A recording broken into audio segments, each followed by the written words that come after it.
Hello friends, welcome to rainbow healthy food.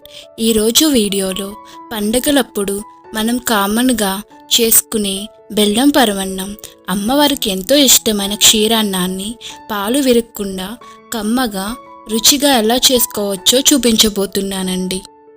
ఒక గిన్నె తీసుకుని దానిలో ఒక చిన్న గ్లాస్ రైస్ వేసుకుని వాటర్ వేసి ఒకసారి వాష్ చేసుకోండి. తర్వాత మళ్ళీ వాటర్ వేసి ఒక 10 నిమిషాలు నానబెట్టుకోండి. ఇప్పుడు వేరొక గిన్నె తీసుకొని ఏ గ్లాస్తో రైస్ వేసామో అదే గ్లాస్తో 6 గ్లాసులు మిల్క్ వేసుకోండి.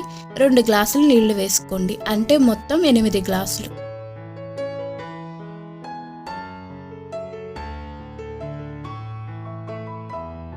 ఇప్పుడు స్టవ్ ఆన్ చేసుకుని పాల గిన్నెను పెట్టుకుని మీడియం ఫ్లేమ్లో పాలను మరిగించుకోండి. ఒక పొంగు వచ్చే వరకు మరిగించుకోండి.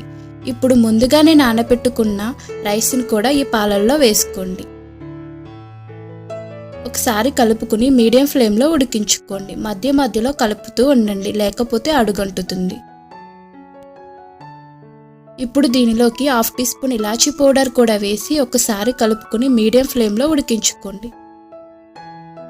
మరీ చిక్కగా ఉడికించుకోవద్దు, కొంచెం పలచగానే ఉంచుకోండి. చూడండి, ఇలా ఉడికితే సరిపోతుంది. ఇప్పుడు స్టవ్ ఆఫ్ చేసుకుని గిన్నె పక్కన పెట్టుకుని ఏ గ్లాస్తో రైస్ తీసుకున్నామో అదే గ్లాస్తో కప్పున్నర బెల్లం వేసుకుని కలుపుకోండి. బెల్లం పాలల్లోకి కరిగిపోతుంది. ఇలా చేయటం వల్ల పాలు విరగకుండా ఉంటుంది. ఇప్పుడు స్టవ్ ఆన్ చేసుకుని వేరొక గిన్నె పెట్టుకుని 2 టేబుల్ స్పూన్స్ నెయ్యి వేసుకుని కిస్మిస్లు కూడా వేసి గోల్డెన్ కలర్ వచ్చే వరకు ఫ్రై చేసుకోండి. ఇప్పుడు ఈ కిస్మిస్లను కూడా ఈ బెల్లం పరవన్నంలోకి వేసుకోండి.